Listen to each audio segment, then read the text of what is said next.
Then let her be Luna, Lady Verena said, and she smiled while she said it. The words drifted across the great hall of Duskholt, the way frost creeps across a window, quiet and even, and impossible to stop. For the length of one held breath, nobody moved. Then, slowly every face in that enormous stone room turned toward the same place, toward the thin figure standing half-hidden in the shadow of the archive door, and Eloin understood, with a sick lurch, that the place they were all staring at was her. There were more than 100 wolves gathered under the black rafters of the hall, lords in their winter greys, warriors with the frost still melting off their shoulders, the High Council in a stern row beneath the dais, and above them all, on the carved seat of the Vorn Kings, sat Ansel himself, the Alpha King of Duskholt, the man whose name had frightened 3 border packs into peace without a single blade being drawn. He was looking at her too. That was the part her mind could not hold. The most dangerous wolf in the north was looking straight at her, and his dark eyes were not angry, and they were not amused. They were simply lost, the way a man looks lost when he wakes in a room he does not recognize. Eloin did not dare breathe. This was not how the morning was supposed to go. To understand how a namekeeper ended up at the center of the great hall with a crown being flung at her like an insult, you have to go back only a little way to the dull gray hour after dawn, when the whole thing had been nothing more than an errand. She had come up from the archive with the death ledger under her arm. That was all. A boy of the Hallow line had died in the night of a fever that no tea could break, and it was her task, as it had always been her task, to carry his name to the council so that it could be spoken once in the hall and then written forever in the book. That was what a namekeeper did. She kept the names of the Duskholt dead. She remembered the ones the pack forgot. It was the lowest useful thing a packless girl could be trusted with, and Eloin had been grateful for it every single day, because it meant she was allowed to stay. She had meant to slip in at the back, lay the ledger on the clerk's table, and slip out again before anyone learned her face. Instead, she had walked into the middle of an argument. The council was fighting about the Luna.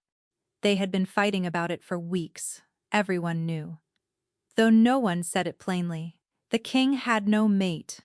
A king with no mate had no Luna, and a king with no Luna had nothing to anchor him. And Ansel Vorn, it was whispered in the kitchens and the barracks and the cold corners of the archive, was a man who badly needed anchoring.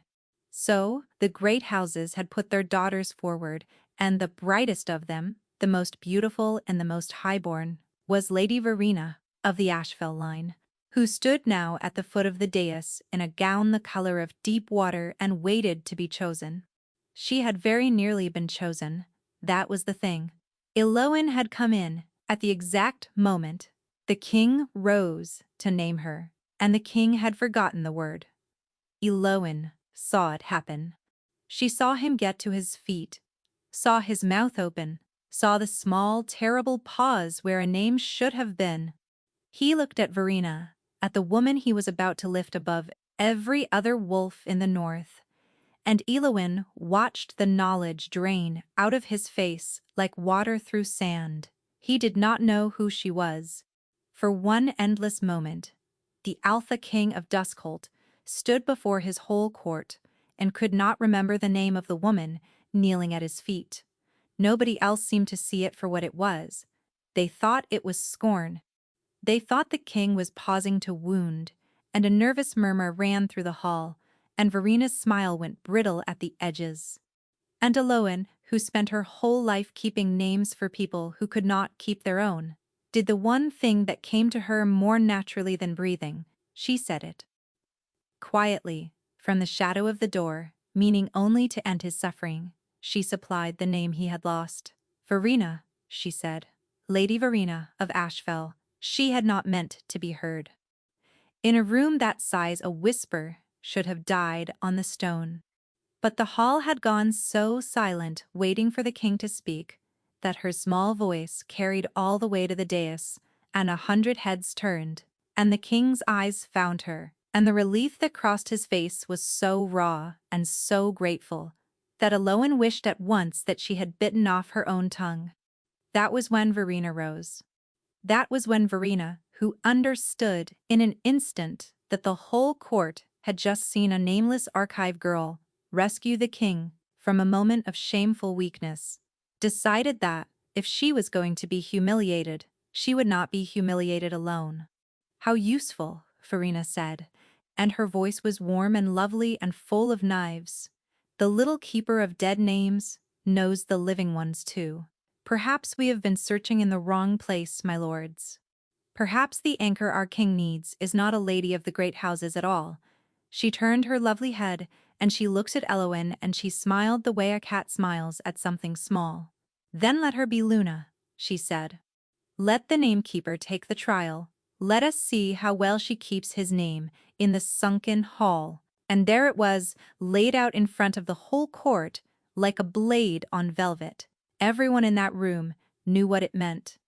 To be named Luna of Duskholt now, with the king failing, was not a crown. It was a sentence. Aluna's true task was to go down into the sunken hall where the king's mind drowned each night, to find him in that black water and hold him fast until dawn. 3 ladies had already tried it in secret over the long winter. 3 ladies had gone down into that place. Not one of them had come back up. Verena expected her to weep.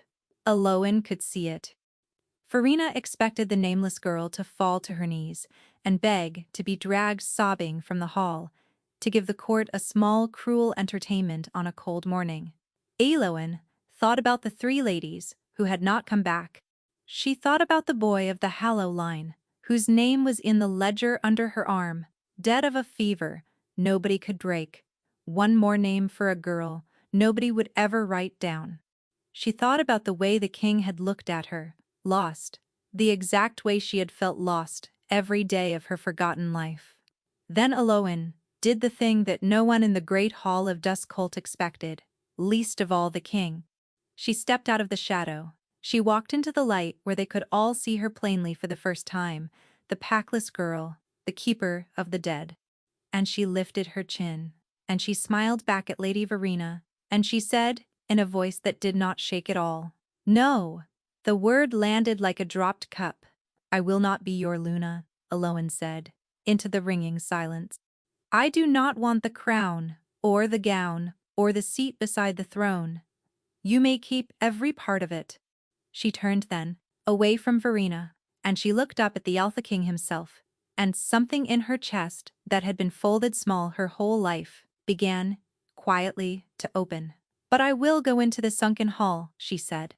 "I will go down after him, not as his, Luna, as his namekeeper.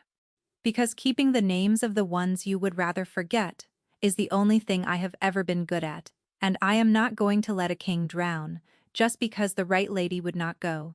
For the second time that morning, the Alpha King of Duskholt looked at her and could not find a single word. They took her to a cold room off the great hall and left her there to wait. And Eloan sat very still on a wooden bench and listened to her own heart trying to climb out of her chest. She could not entirely believe she had done it. In 18 years, she had never once made a room look at her on purpose. She had made an art of the opposite. A packless child left on the ice steps of Duskholt in the dead of winter learns very early that the safest thing to be is nothing at all. A shadow that fetches and carries. A pair of hands that keeps the names and asks for nothing back. She had been so good at being nothing that she had half believed she truly was. And then she had stood in the light and told the whole North no. And now the whole North knew her face, and there was no folding herself small again. The door opened. Eloan shot to her feet. It was not the king. It was an old woman in the deep green of the Lore house, small and stooped and sharp-eyed, with white hair bound back in a way that had gone out of fashion 2 reigns ago. Arsa, the Lore mistress. Eloan knew her by sight, the way she knew everyone by sight, and no one knew her, but they had never spoken. Arsa kept the living lore of the pack, the old songs and the old magic. Eloan only kept the dead. "So," Yrsa said, closing the door behind her. She looked Eloan up and down slowly, and there was no unkindness in it, only a weighing. You are the one who has gone and volunteered to die in front of the entire court. Sit down, child, before you fall down. Your knees are about to betray you. Aloan sat down. Her knees, it turned out, had been about to betray her. You know what you have offered, Yrsa said. It was not a question, but Eloin answered it anyway. To go into the sunken hall, she said. To hold his name. To go into the sunken hall, Yrsa agreed. She lowered herself onto the far end of the bench with the care of the very old. Do you know what the sunken hall is? No. Of course you do not. Nobody does. Truly. And the three who came closest to knowing are not here to tell you. She folded her spotted hands in her lap. Every night, when the king closes his eyes, something reaches up and drags his mind down under black water. And every night, the water takes something from him before it lets him go. A face, a name, a day of his life. In the beginning, it took small things, and he could hide it. He is very good at hiding things, our king. But it has been taken from him since the last long winter, and now it is close to the bone. Eloin thought of the moment in the hall, the king on his feet, his mouth open, the name gone. This morning, she said. He could not remember Lady Verena. This morning, he could not remember Lady Verena. Yrsa's mouth thinned. By the next full moon, child, which is 9 nights from now, he will not remember Duskhold. He will not remember his own name, and a wolf who cannot remember, he is a man, does not stay a man for very long. He turns. And an Alpha King who turns is not a grief. He is a massacre. She let that sit in the cold air a moment. That is what you have offered to walk into. Now do you understand why the great ladies chose to sit at his feet and hope, rather than go down after him? Yes, Eloin said quietly. And you mean to do it anyway? Yes. Yrsa studied her for a long moment with those sharp old eyes, and Eloin had the uncomfortable feeling of being read like one of her own ledgers, front to back. Why, the lore mistress said at last, and do not tell me it is duty. I have buried duty. Duty does not stand up in a full hall and tell Verena Ashfell. No, Eloin opened her mouth to give the safe answer, the small answer, the answer that would let her fold back down into being nothing.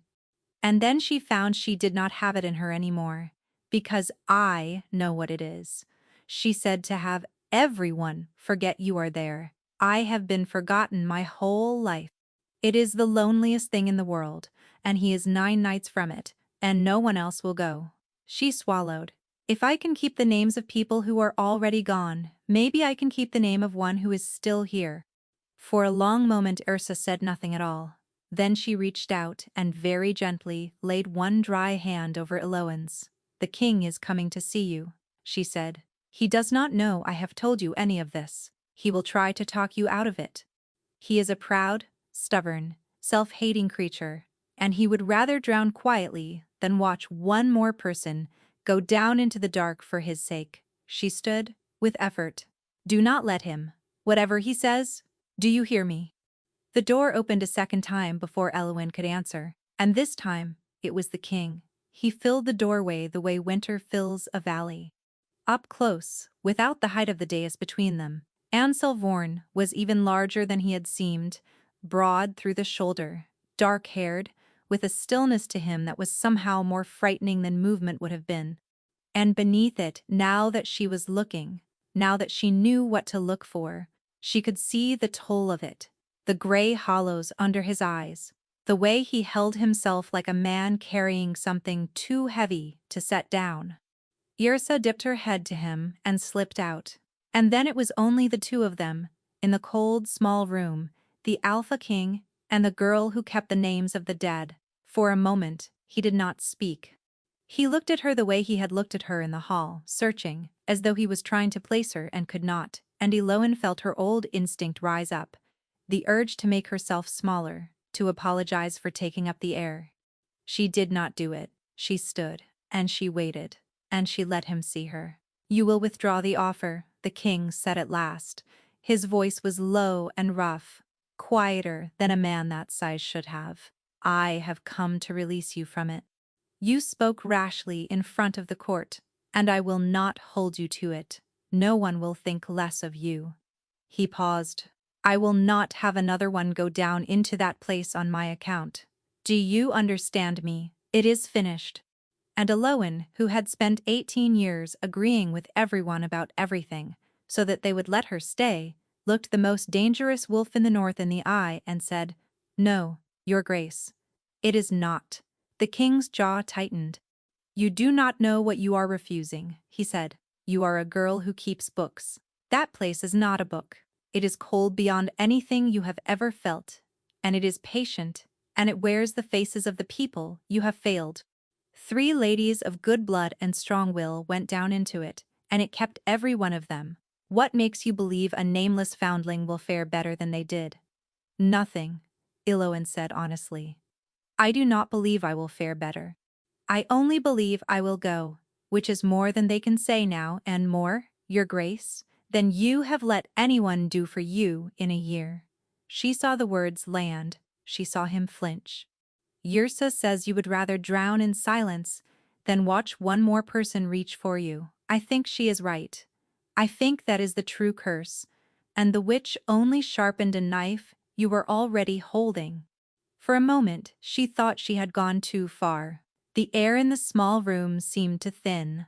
The king looked at her with something that was not quite anger and not quite grief, and when he spoke again, his voice had dropped very low. "Who told you to speak to a king that way?" he said. "No one," Eloan answered. "No one tells me anything. That is rather the entire point of me." And the king of Duskholt, to his own evident surprise, almost smiled. They did not send her down into the sunken hall that night or the next. Yrsa forbade it, and to Eloan's surprise, the king allowed himself to be forbidden. Going down blind, the lore mistress said, was how the first 3 ladies had died. Eloan would not set one foot into that black water until she knew the shape of the man she was going in after. "You could not find someone in the dark," Yrsa said, "if you did not first know his name." So they gave Eloan the strangest task of her strange life. Each night, when the great hall emptied and the palace settled into its cold quiet, a guard led her up through corridors. She had never been permitted to walk to the king's private study, and there she sat with Ansel Vorn, and she wrote him down. That was the whole of it. She brought a fresh ledger, the good vellum this time, and not the death book, and she asked him to tell her the things the unmaking had not yet taken, and she wrote them all down so that when the water finally closed over his mind there would be a record held safe outside of him, of who the king of Duskholt had been, his mother's voice, the name of the first horse he had ridden, the taste of the honey cakes the old cook made for his name, day when he was small. Every night she raced the curse for another handful of him, and every morning she carried the ledger back down to the archive and locked it away. One more life kept safe against the forgetting. He hated it at first. He answered in single words, or not at all, and he watched her write, with the sullen fury of a proud man being tended like an invalid. Eloan did not mind. She was used to being resented by the people she served. She simply kept her head down and her pen moving, and asked her small, quiet questions into the silence. And slowly, night by night, the silence began to give. "Why do you write it all?" he asked her on the 4th night, watching her hand move across the page. "The horse, the honey cakes. What use is a king's honey cakes to Duskholt?" "None at all," Eloan said, not looking up. "That is exactly why I write them. Anyone will remember the battles you won. The council keeps those. I keep the honey cakes because I am the only one who will, and because when you are gone, the honey cakes are how anyone will know you were ever a boy and not only a sword." She dipped her pen. "The big things belong to the pack. The small things belong to you. I am keeping the small things safe." When she finally glanced up, the king was staring at her with an expression she could not read at all. On the 5th night, he turned a question back on her for the first time. "And you," he said, as she gathered her pens to leave, "who keeps your small things, namekeeper? Who writes down your honey cakes? Aloan's hands went still on the vellum. It was such a simple question, and no one had ever once thought to ask it of her. And to her horror, she felt her eyes begin to sting. No one, she said, when she could trust her voice.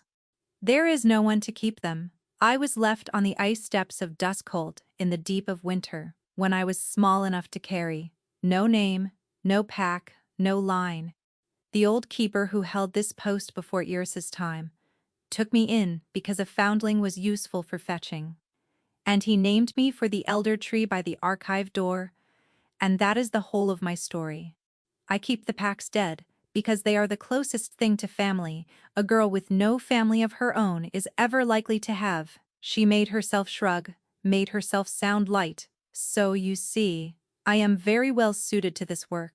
I have had a great deal of practice loving people who will never remember I was there.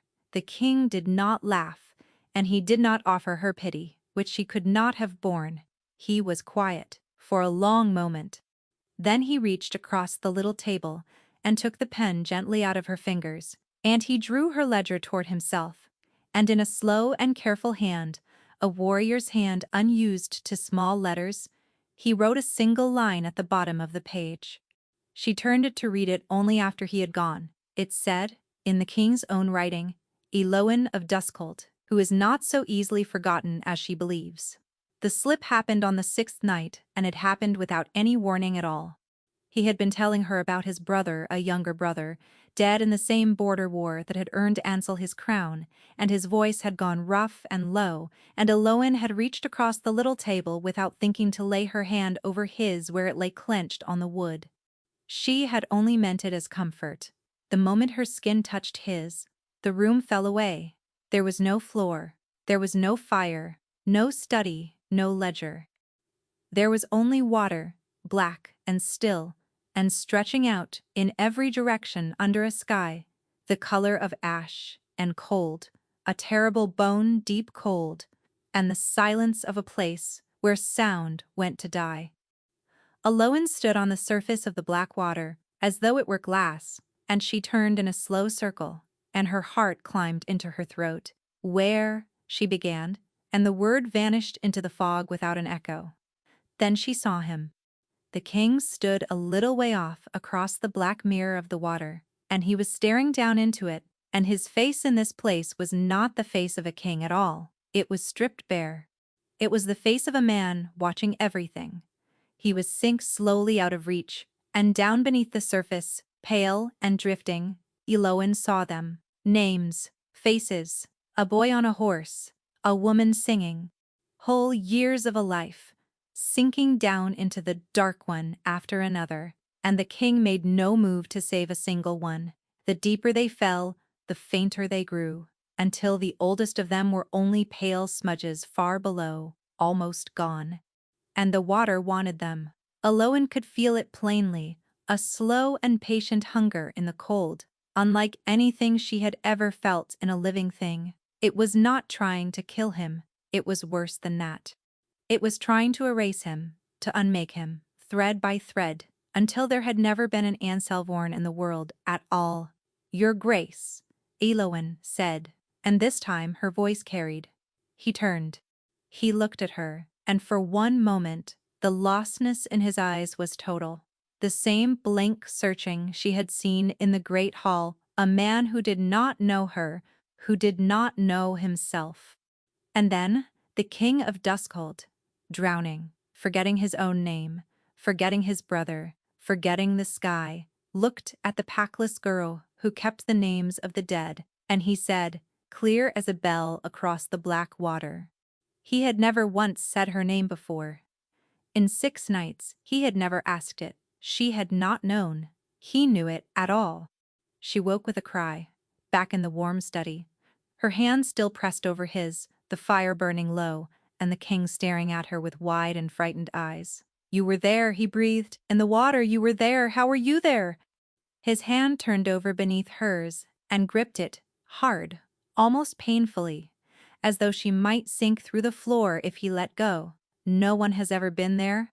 And Eloan, her heart slamming against her ribs, her mind still full of black water, and drowning names, could only shake her head and whisper, "I do not know.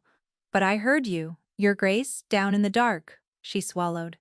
"You remembered my name." After the sixth night, everything changed, and nothing was allowed to be simple about it. The king did not send her away anymore.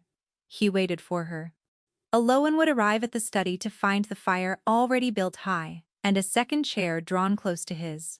And once, only once, a small dish of honey cakes set out on the table between them, at which neither of them said a single word, though she saw the tips of his ears go faintly red when she noticed it. He would not admit that he waited for the nights. He simply stalked, pretending he did not, which from a man like Ansel Vorn was very nearly the same as a confession. Yrsa was beside herself in the restrained way of the very old. Eloan had done what no one in the long history of the curse had done. She had crossed into the sunken hall and come back out.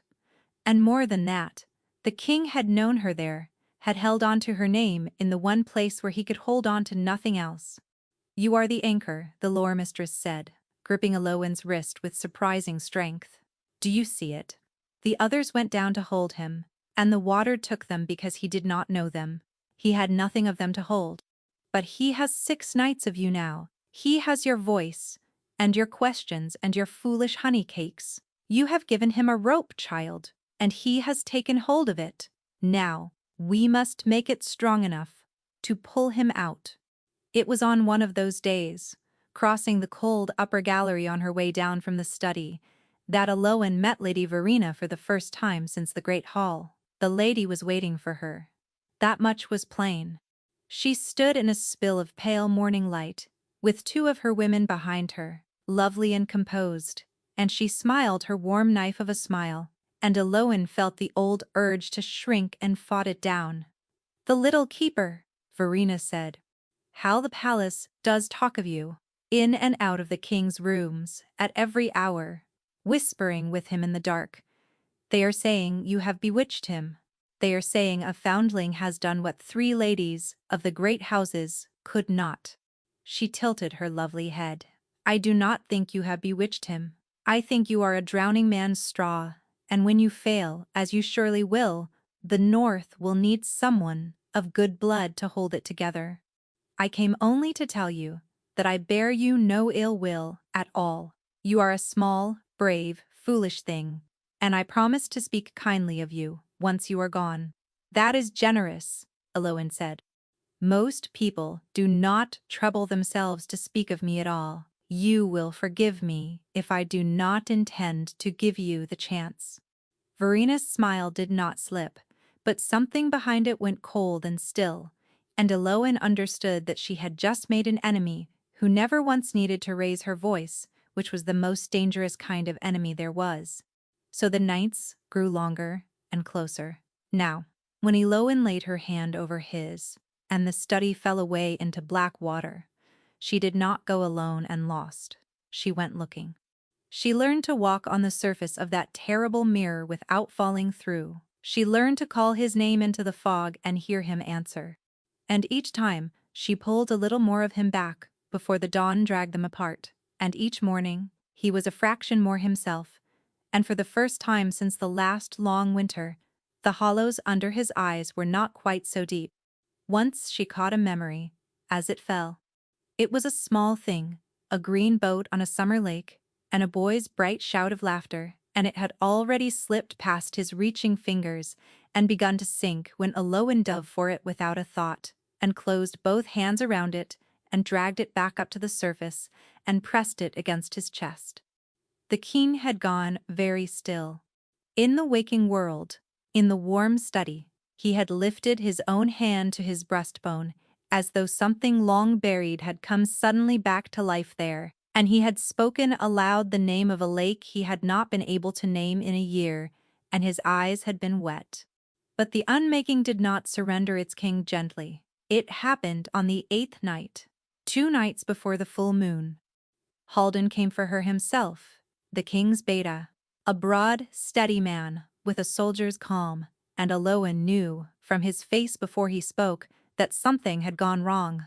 "He has had a bad turn," Haldan said, low as they climbed the stairs.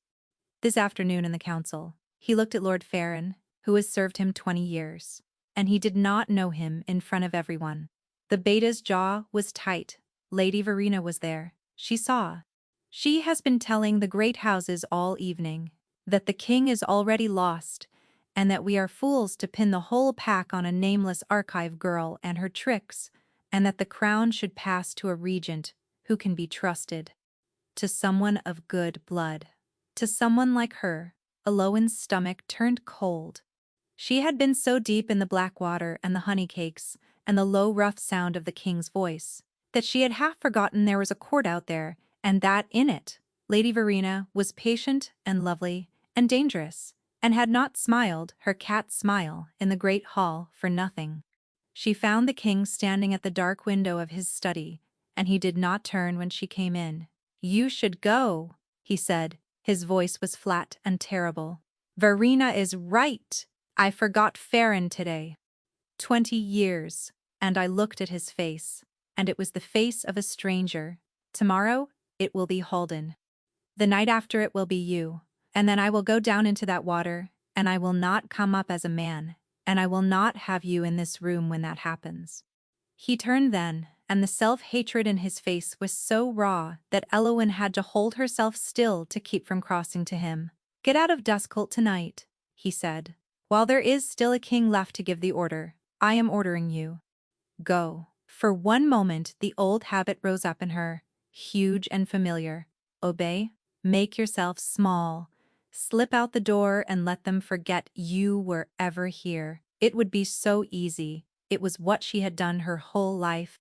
Instead, Eloan set down her ledger, and she walked across the room, and she stopped directly in front of the most dangerous wolf in the north, close enough to feel the heat coming off him, close enough to see his breath catch. "No," she said, for the third time since this began, and she was beginning to love the taste of the word. "You keep giving me that order. You keep expecting it to work." She reached up, slowly, the way you reach for a frightened animal, and she laid her hand flat against his chest, over the hard, frantic beat of his heart. "I have spent my whole life being the person everyone told to leave the room. I am done. I am not leaving you to drown alone, Your Grace, because I know exactly what the dark feels like when there is no one in it who knows your name." She felt him shudder under her hand. "So order me all you like. I am not going anywhere." The king stared down at her, and something in his face broke and remade itself. And for one long, suspended breath, Eloan was absolutely certain he was going to close the space between them. Then, very quietly, the man who could frighten whole packs into peace put his hand over hers where it lay against his heart, and he began, at last, to laugh. It was rough and disused, as though he had not done it in a year, which perhaps he had not. "You are," he said, shaking his head, "the single most stubborn creature I have ever encountered, and I have negotiated with the ice clans." He did not let go of her hand. "8 nights ago I did not know you were alive." 8 nights ago, Eloan said, and she was smiling now too, helplessly. Neither did anyone else. His laughter faded, but the warmth it left behind did not. For a moment neither of them moved, her hand still flat against his chest, his hand still covering hers, the fire ticking softly down in the grate. It would have been the easiest thing in the world to lean into him. She felt the pull of it in the whole of her body, the same terrible gravity she had felt out on the black water, the deep certainty that here at last was the one place she had always been meant to stand.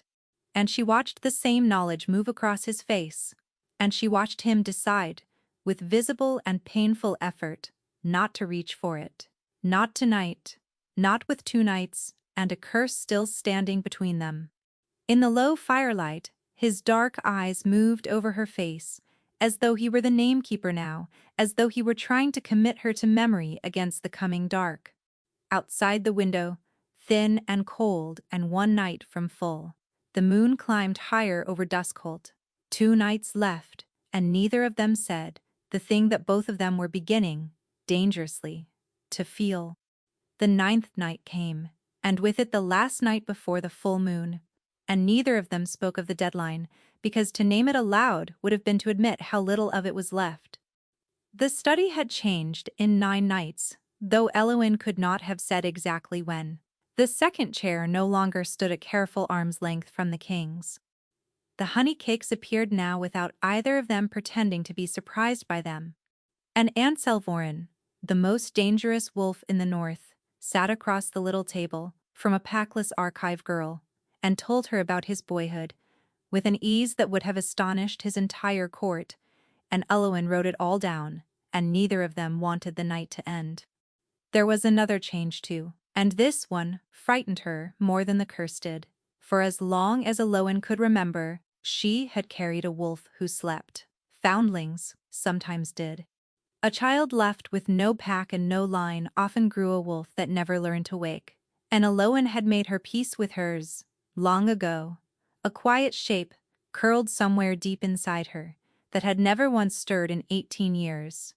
Except that now, in the low warm light of the king's study, with his voice rough and close, and his knee a handspan from hers, the sleeping thing inside her had begun to turn over.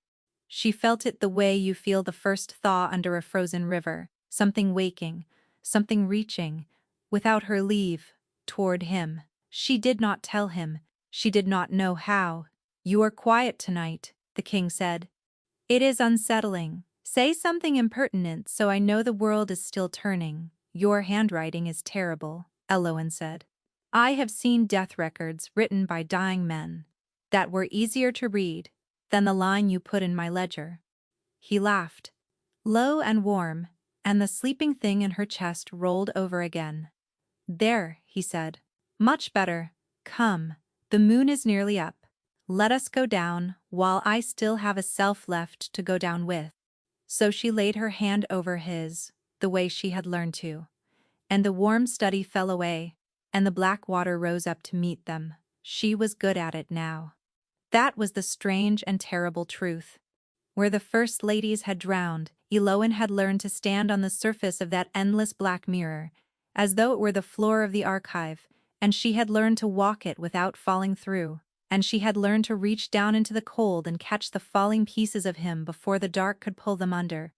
That night they saved a dozen small things together. A song his mother used to hum, the weight of his first blade, the name of a hound, long dead. Each one she pressed back into his chest, and each one settled home, and the king stood a little straighter in the water with every piece she returned to him. And then, far below, deeper than any of the sinking memories, Elowin saw something she had never noticed before. There was a light down there, faint and blue, and terribly far under the black, and unlike everything else in that drowning place, it was not sinking, it was being held. Something was keeping it pinned to the very bottom, weighted and chained and pressed down into the dark on purpose, and it was struggling, the way a living thing struggles, and the sight of it pulled at Elowin with a force she could not explain. It was not like the other memories. The others fell freely, sad and slow and unresisting, sinking down into the dark only because he had stopped troubling to hold them. This one fought.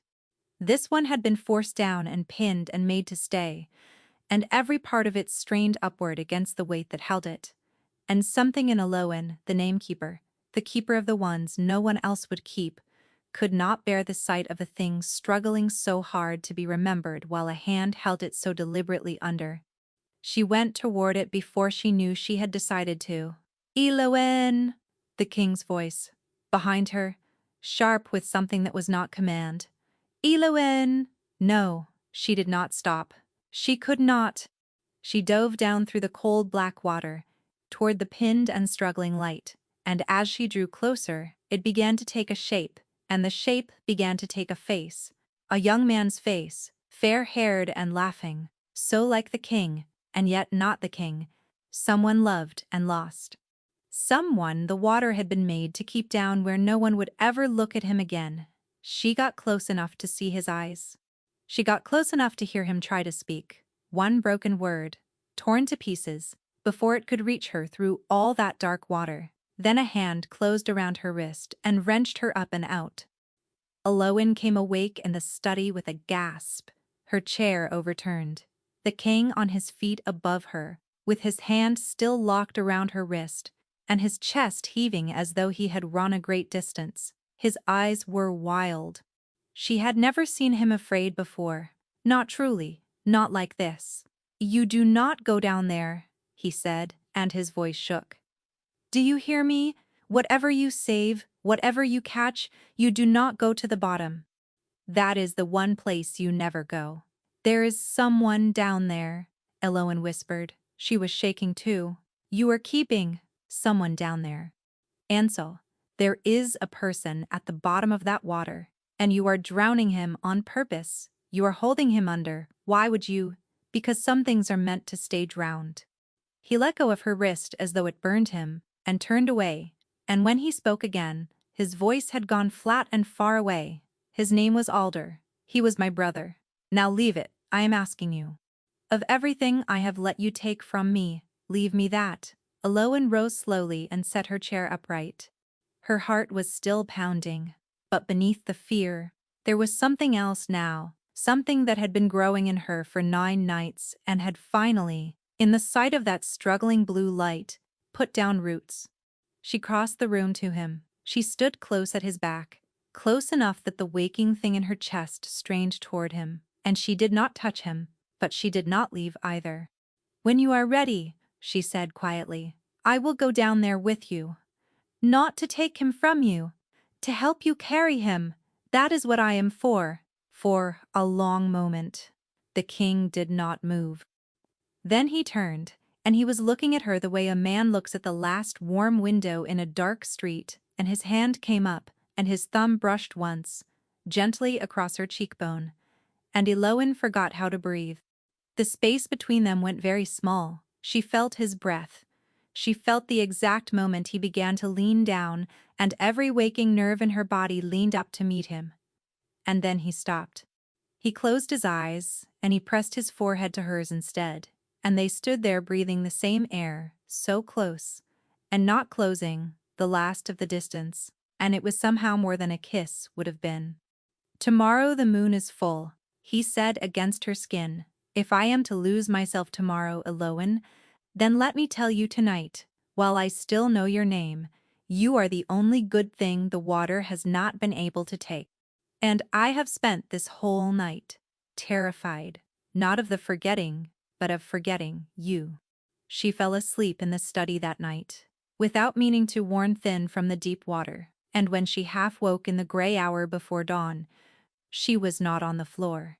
He had moved her to the long couch by the fire, and he had drawn his own coat over her, and he was sitting on the floor beside her with his back against the cushions, awake, keeping watch, one of her hands held loosely in both of his, as though he were the one who needed anchoring now.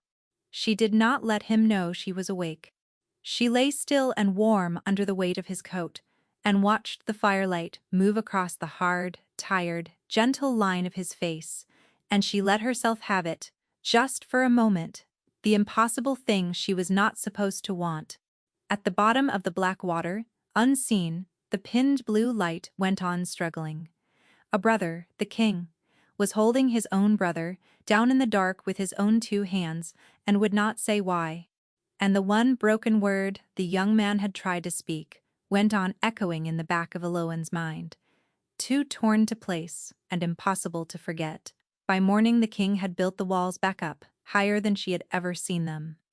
Eloan woke fully to find the couch empty, and the coat folded over the back of it, and Ansel standing at the far window, with the gray light of the full moon's own day behind him.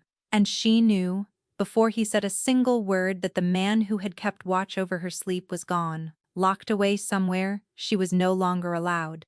"Halden will take you back to the archive," the king said, without turning. "You will stay there. You will not come up to these rooms again. The trial is finished. There will be no dissent tonight, and you will have no part in what happens to me." Eloan sat up slowly. "You do not mean that." "I have never meant anything more." Now he turned, and his face was a stranger's, cold and shut, and carefully empty, and only because she had spent 9 nights learning to read him Could she see the terror underneath? You went to the bottom last night, you saw. And I have understood something I should have understood at the start. It is not the forgetting that will kill you in that water, Eloin. It is what I am hiding, at the bottom of it. If you go down there again, you will not come up, and I will not, I cannot, watch that happen. Not to you. His jaw worked. Better that I forget you than that I drown you? Go. This time there was no laughing him out of it. This time, when Eloin reached for him, he stepped back out of her reach. Deliberately, and the small, cruel distance of it hurt more than a shout would have. So that is it, she said. You would rather go under alone tonight, and lose yourself, and leave the whole north to a wolf who does not know his own name, than let one person see the thing you cannot forgive yourself for. Yes, the king said simply, I would.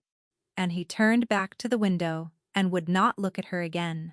And Halden's hand came gentle and immovable to her shoulder, and there was nothing to do but go. She did not go quietly. She fought it the whole way down the stairs, not with her hands, but with everything else. And by the time Halden had walked her back to the cold, familiar dark of the archive, the waking thing in her chest had begun to howl. That was the first hour. It grew worse from there. Whatever had begun to form between them, across 9 nights of black water, it did not care in the least that the king had ordered it to stop. Torn away from him, Eloin's newly wakened wolf turned frantic, and then it turned savage, and then it turned inward. She could not sit still, she could not draw a full breath. A cold weight settled on her chest, and pressed, and the edges of the world went strange and gray. And by afternoon, she was on the floor of the archive, with her back against the shelf of the dead, and her arms wrapped around her knees, shaking, understanding at last, and far too late, exactly what Ursa had been trying to tell her. This was not longing, this was a bond half formed, and then ripped in two, and it was killing her by inches. And somewhere above her in the palace, it was surely doing the very same thing to him. She thought, through the gray haze, that she finally understood the king in a way she never had before. This was what he lived with every hour of every day. Not one clean wound, but a slow coming apart, a self-unraveling thread by thread. She had spent 9 nights fishing his pieces out of the black water, and she had never once felt what it was to be the one sinking. Now she knew. And she understood. Curled on the cold floor of the archive, with the ranked names of the Duskholt dead standing silent above her, that she would rather come apart down here holding on to him, than stay whole up here, having let him go.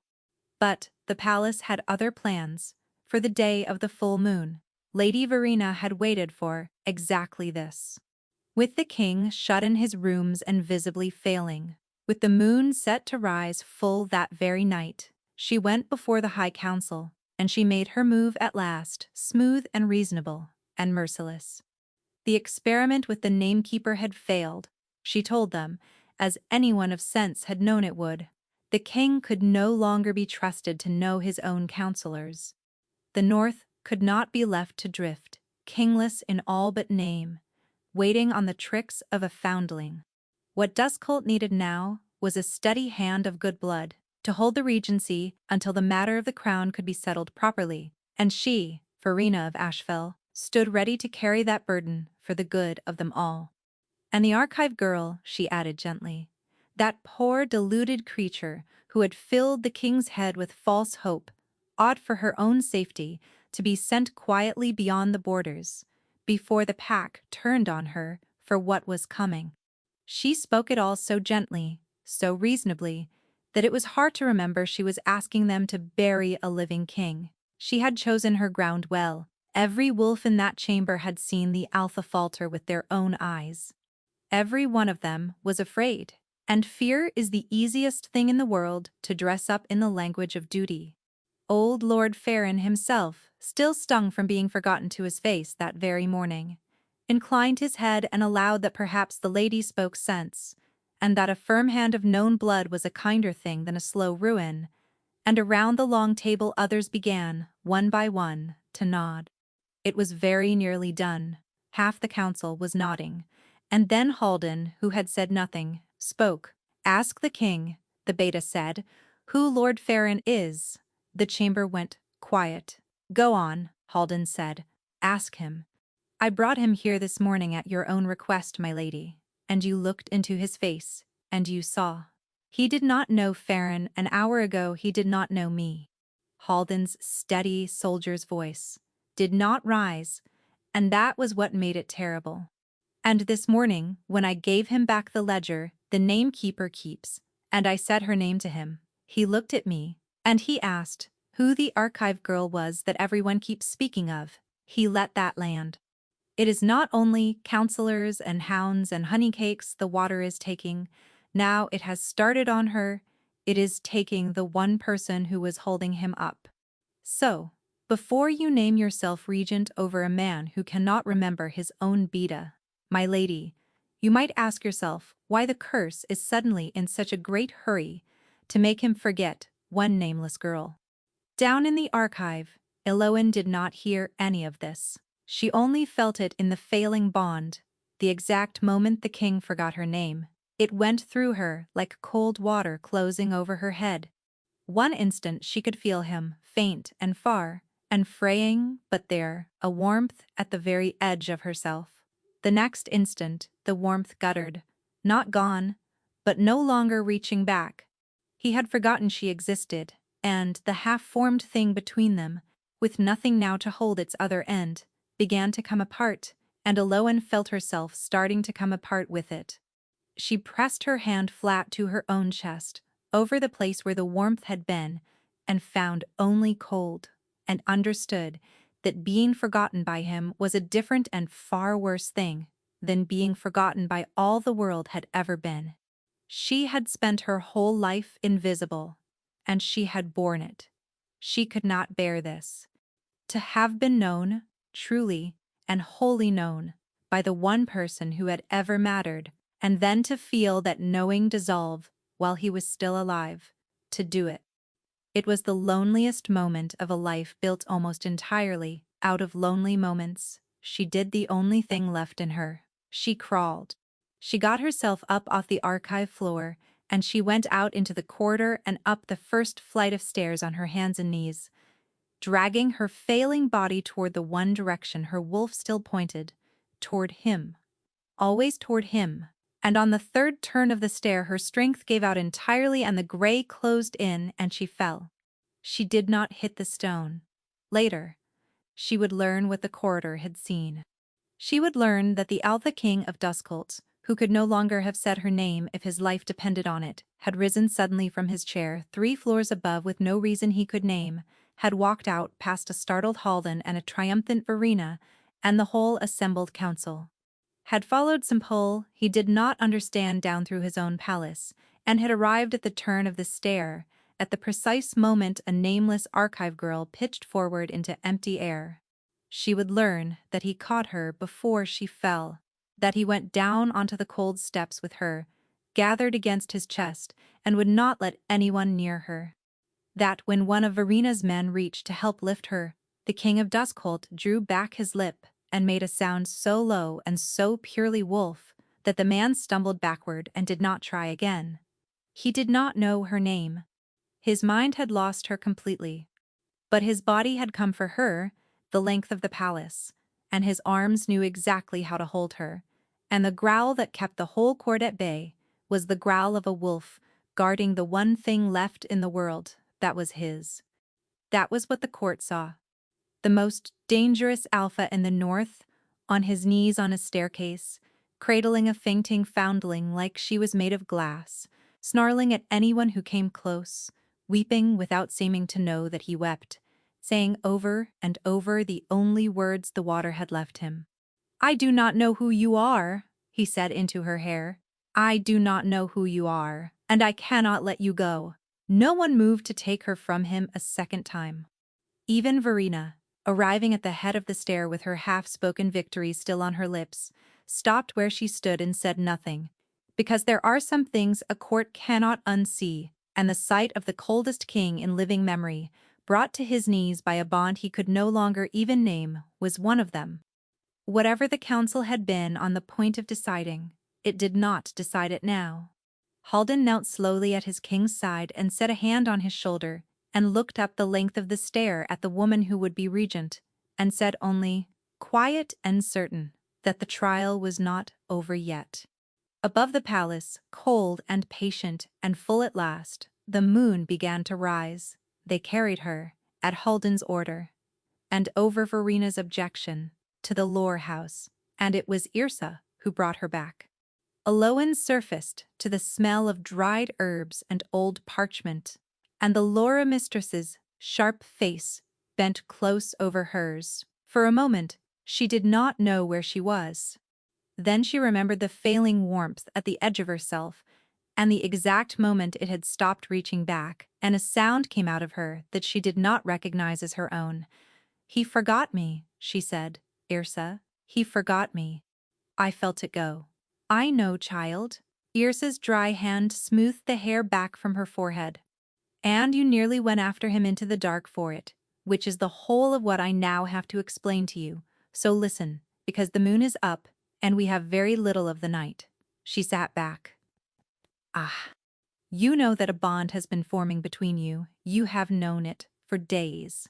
However hard you have both worked not to say it, what you do not know is that it is no longer only his. It has taken root in you as well, in that wolf of yours, the water woke. You are bound to him now, Eloin, halfway and unfinished, and a half-bond is the cruelest thing there is." Her old eyes were steady. "If he goes down tonight and does not come up, the bond will not simply grieve, it will take you with him. You will not survive his unmaking. Do you understand what I am telling you? If the king is lost tonight, you die too." Eloin lay very still. "Then finish it," she said. "You said, it is half made. Make it whole. If we are bound together, then let me hold the whole weight of him, and not the half. That is the one thing I cannot do for you." Yrsa's voice gentled. "A bond is not a spell to be cast by an old woman in a back room. It is a choice made whole by the two who make it, and it cannot be forced, and it cannot be given. And there lies your trouble, child, the true one, the one older than any curse." She leaned in. "All your life you have made yourself the easiest thing in the world to leave. A foundling learns that a person who takes up no room is a person no one has to send away. You have loved everyone, and asked to be loved by no one, because if no one holds you, then no one can let you go. I have watched you do it for 18 years. She took Eloin's face in both her hands. "Tonight that has to end. To save him, you cannot be the girl who is easy to lose. You have to walk in there and become the one thing that man is not able to let sink, not in his mind. His mind is nearly gone. In his soul, Eloin. His wolf came the length of the palace for you, when his mind had already forgotten you existed. That is the door. That is where the bond can still be sealed. But you have to choose to be unleavable." After a whole life spent teaching yourself the opposite, Eloin sat up. The room swung, and then it steadied. Somewhere far above, she could feel the moon like a hand pressing down on the whole of Duskholt, and she could feel, faint and fraying and no longer knowing her, the last thin thread of him. "There is one more thing," she said. "Verena." "The council. Playing at regent as we speak," Yrsa said grimly. "By dawn she means to have the crown in all but name, and you across the border in chains." Eloin got to her feet. She was still weak, still gray at the edges, but something in her had gone very quiet and very sure. "Then I had better speak to them first," she said.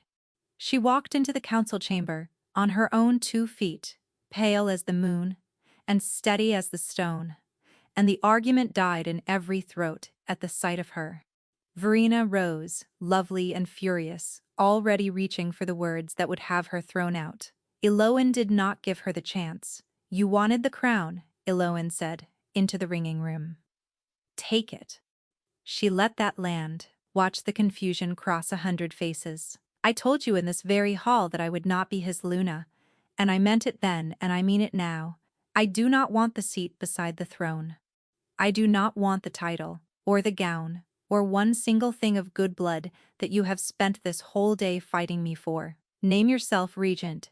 Name yourself whatever you like. It was never the crown I came for. She turned from Verena to the council, and her quiet voice carried to the last cold corner. I came for him. And I am going to go down into that water tonight, with no crown, and no title, and no permission, because a man is drowning, and I am the only one who will go, and no decree of this council can make that untrue. You may have Duskholt. I only want the king. And for the second time, Lady Verena of Ashfell found that she had no weapon against a girl who wanted nothing she could take away. You cannot exile someone from a throne they have just refused. You cannot shame a foundling with her low birth when she has laid it on the table herself and dared you to make something of it. The council looked at the pale, steady girl who had just handed the crown to her rival and kept the only part that mattered, and something in the room turned quietly and for good. Verena opened her mouth. For the first time since the great hall, no clever thing came out of it. She looked around the long table, and the council would not meet her eyes, and she understood. As Aloan had come to understand a great many things across that long day, that the ground had shifted beneath her, and would not be shifting back. She gathered her deep-water skirts and left the chamber without another word. If she was already turning some new and patient plan behind that lovely still face, then that was a trouble for another night. Tonight, the way up to the king's chambers stood open, and not one wolf in Duskholt moved to bar it. She found him in his chambers, with the moon full in the window, and his eyes already half gone to the water. He looked up at her without knowing her, a stranger lost, drowning on dry land. "Who are you?" the king said. "I am the one you cannot let go," Aloan answered, and she crossed the room to him. "Your mind does not know me anymore." "That is all right. I did not come for your mind." She took his face in her hands, the way Yrsa had taken hers. "I am going to make you a promise, and I need you to hear it, wherever the true part of you is still standing. I have spent my whole life being easy to leave. I am done. You are not going to lose me in that water, because I am going to become the one thing you cannot set down tonight, all the way, if you will have me." Something moved behind the lost dark of his eyes. Not his mind. Deeper than his mind. His wolf rose up to the surface of him, and looked out at her, and knew her, the way it had known her on the stair, and a low sound came out of him. That was not a question. "Yes," said the king, who could not remember her name. "Yes, you.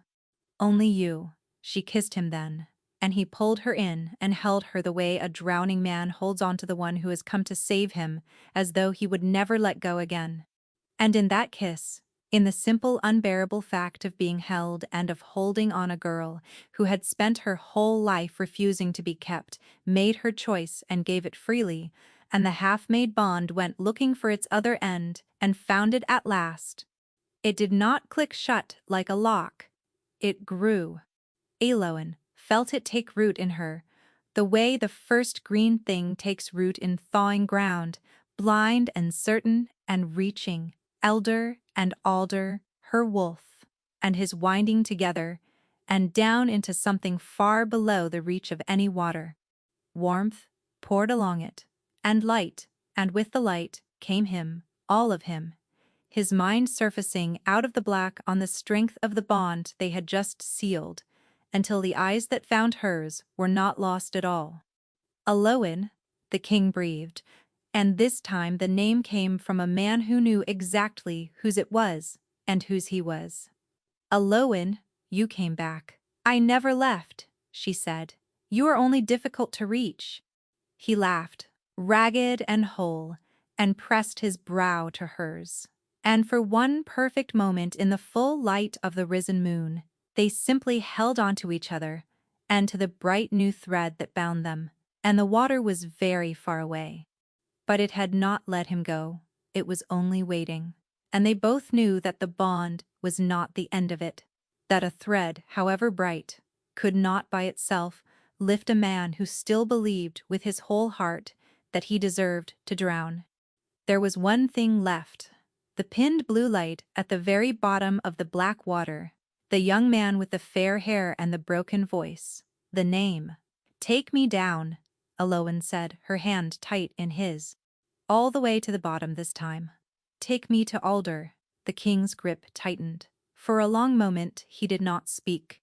Then, slowly, he nodded, and he closed his eyes, and together, hand in hand, they let the black water rise up and pull them under. The descent was nothing like the nights that had come before. On all those other nights, Elowen had stood on the surface of the black water and reached down into it, careful never to fall through. Now she fell through on purpose. Hand in hand with the king, she let the cold close over her head, and they sank, down past the drifting pale shapes of everything the water had already taken from him, down and down into a dark so complete that the only light left was the single struggling blue glow pinned to the floor of the deep. The cold here was different. Up above the water had felt hungry. Down here it felt like grief itself, thick and old, pressing in from every side, and with every length they sank. Elowen felt the king's hand grow more reluctant in hers, felt him trying without words to turn back from the thing he had spent a year burying. "I am here," she told him, her voice strange and slow in the deep water. "Whatever it is, I keep the ones no one else will keep. I meant it." And then they reached the bottom, and Elowen saw at last what the king of Duskholt had been drowning. It was not a monster. It was a young man, fair-haired, and broad through the shoulder, in the way Ansel was broad, with the same dark eyes, and a face that had not yet had time to grow hard the way his brothers had. He was held down by chains, and the chains did not come from the water. They came from Ansel, running from the king's own clenched hands down through the dark, and every time the young man strained upward toward the far light, it was his brother's grip that dragged him back down. "Alder," Elowen breathed. "My brother," the king said, and in the deep water his voice finally broke. "Do not look at him, please. I have kept him down here so that no one would ever have to look at him again, least of all, me." But Elowen was the namekeeper, and she had spent her life looking at exactly the things everyone else wished to forget, and so she looked. And as she looked, the water around them began, terribly, to remember. It rose up out of the dark the way a fever rises. Elowen saw the last battle of the border war as though she stood inside it, the Fen clans pouring down out of the high ground, a young commander who was not yet a king holding the pack's line across the mouth of a narrow valley, the only thing between the enemy and the sleeping villages at his back. And off to the far side, cut off and surrounded, a small knot of Duskholt wolves who had pushed too far ahead. Among them, unmistakable even at that distance, was Alder. "I had a choice," the king said, and the memory moved as he spoke it, slow and merciless. "Break the line to reach him, and let the enemy through to the villages, or hold, and save the many, and lose him. I was the commander. There was only one right answer, and I gave the order to hold." A sound tore out of him. "I saved 3 villages, and 400 wolves. And I stood in the mud and watched my brother's position go under, and I did not go to him. I chose to leave him." The memory reached its worst moment, and the water made him watch it, the way it had made him watch it every night, for a year. Alder, cut off, overrun, going down. And in the instant before the dark took him, the young man turned toward the distant line where his brother stood, and called out one word across the whole ruined valley. Elowen heard it clearly. She had caught a torn piece of it once before, in the deep, and never been able to place it. Now she heard the whole of it. Alder was not cursing his brother, as he drowned. He was calling for him. It was Ansel's name. "He called for me," the king said, the words coming out of him like something pulled up by the root. "And I did not come, and the last thing my brother knew in this world was that I heard him call, and chose to let him die." And here at last, Elowen understood the true shape of the curse, because the ghost of Alder lifted his fair head and looked at his brother with eyes full of sorrow, and he spoke, and his voice was soft and patient and terrible. "You left me," the drowned young man said. "You heard me call and you left me. Your own blood. What kind of a wolf leaves his brother behind?" He said it gently, which made it worse. "You do not deserve to sleep. You do not deserve to forget. You should drown here with me forever, and it would still not be enough." The king bowed his head and did not argue. He believed every word. Lowen could feel it pouring off him through the bond, the settled certainty of a man who had appointed himself guilty a year ago and had been carrying out his own slow sentence ever since. But Eowyn was the namekeeper. She kept the true record of the dead, and she knew, the way she knew the ledgers in her own archive, that something here was a lie. "That is not what he said," she whispered. The king lifted his head. "Those are not his words." Her voice grew stronger. "I heard him, Ansel. At the very end, the word he called across that valley was not an accusation. It was your name. He did not call it to curse you. He called it the way a boy calls for the person he trusts most in the world, to know that he is there." She turned on the sorrowful ghost, and now she saw it plainly for what it was. "This thing wearing your brother's face has been telling you that you left him to die hating you. But those are not Alder's words. They are yours. This whole drowning place is only a mirror the witch gave you, so that every night you could pour your own guilt into your brother's mouth and drink it down and call it justice." The ghost of Alder flickered. "The witch's name was Undine," the king said slowly. "She had lost her own sons in that cut-off position beside mine. She looked at me holding my brother's body, and she said that since I had chosen which of the dead to carry and which to leave, I would carry all of them, every night, until the day I drowned." His breath came ragged. "I thought it was a curse. But you are saying—" "I am saying you agreed with her," Eowyn said. "She only opened the door. You have walked through it every night by your own choice, because it is easier to drown than to grieve, and easier to hate yourself than to look at him in the light and admit that you loved him and lost him, and it was not a crime. It was a war. There was no answer that did not cost you something you could never get back." She knelt in the deep beside the chained young man. She was not afraid of him. She had knelt beside the dead her whole life. "I know what it is to be left," she said, softly, now speaking to the king, and to the ghost, and to some small, cold part of herself all at once. "I was left, too, on the ice steps, in the winter, and for 18 years, I told myself I must have deserved it. It took me until this winter to understand that being left is not the same as being unloved, and that the ones who leave us do not always leave us the way we tell ourselves they did." She looked up at Ansel. "Your brother did not go into the dark hating you. You have only told yourself he did because a brother who died still loving you is so much harder to carry than one who died blaming you. Blame you can drown. Love you have to live with." For a long moment nothing moved in all that deep water. Then the king let go of the chains. It cost him everything. Eowyn felt it through the bond, the tearing loose of a grief held clenched for a year, and she held on as it broke. Ansel sank to his knees before the ghost of his brother, and at last, in a voice with nothing left but the truth, he said the thing the curse had never once let him say. "I am sorry," he said, "not for holding the line. I would hold it again. I would have to." His voice cracked. "I am sorry that holding it meant losing you. I am sorry I spent a year drowning you down here, because I could not bear to remember you, laughing, in the light. You called my name and I could not come, and it is the worst thing I have ever done, and I am going to live with it. I am going to remember you, Alder. All of you. Not just the mud." He reached out, and this time, his hand did not chain his brother down. It cupped the side of the young man's face. "I loved you. I still do. Go on now. You are allowed to stop drowning. So am I." And the ghost of Alder smiled. A real smile. The boy, behind the sorrow and the accusation, drained out of his borrowed face and left only a great and gentle peace. He rose unpinned at last, up through all that black water toward the far, bright surface, and as he rose, he broke apart softly into the light the way the last of the mist breaks apart at dawn. The heavy grief went out of the water.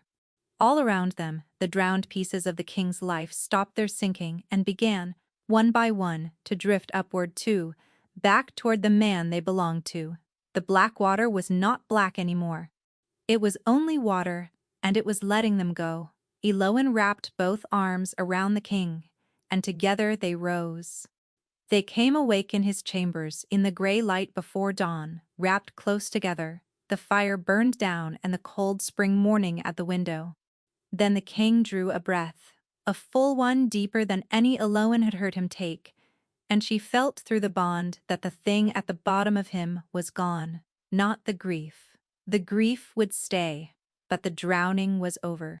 He was crying quietly and smiling while he did it, and he pulled her close and pressed his mouth to her hair. "I can think of him and I am not going under," Ansel said, wondering like a man testing a healed limb. "A year, and I could not do that." He drew back, and his dark eyes were clear all the way down. "You kept his name when I could not. You went to the very bottom, and you would not let me lie." "It is the one thing I have ever been good at," Eloin said, crying too and laughing, the way you do when the worst is finally behind you, keeping the names of the ones you would rather forget. Outside, over Duskholt, the full moon had set, and for the first time in a year, the Alpha King had slept the whole night through. The curse did not undo everything it had taken.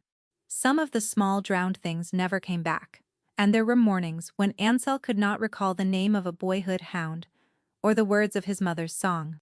A man who has nearly lost every memory he owns learns to be grateful for the ones that stay, and for the girl who keeps a careful record of the rest. The nightmares did not vanish either. There were still nights when Ansel woke with his brother's name in his throat and the old cold reaching up out of sleep. But it never dragged him under anymore, because every time it came, Eloin was there beside him to take his hand until the water let him be. Slowly over many months, he learned to speak of Alder without drowning, and to remember him in the light. Lady Verena left Duskholt before the first thaw, too proud to stay in a court that had watched her lose. She went south with her patient plans, and Halden set a quiet watch on the southern road, and that was a matter for another season. As for the namekeeper, the pack did not let her go unnamed for much longer.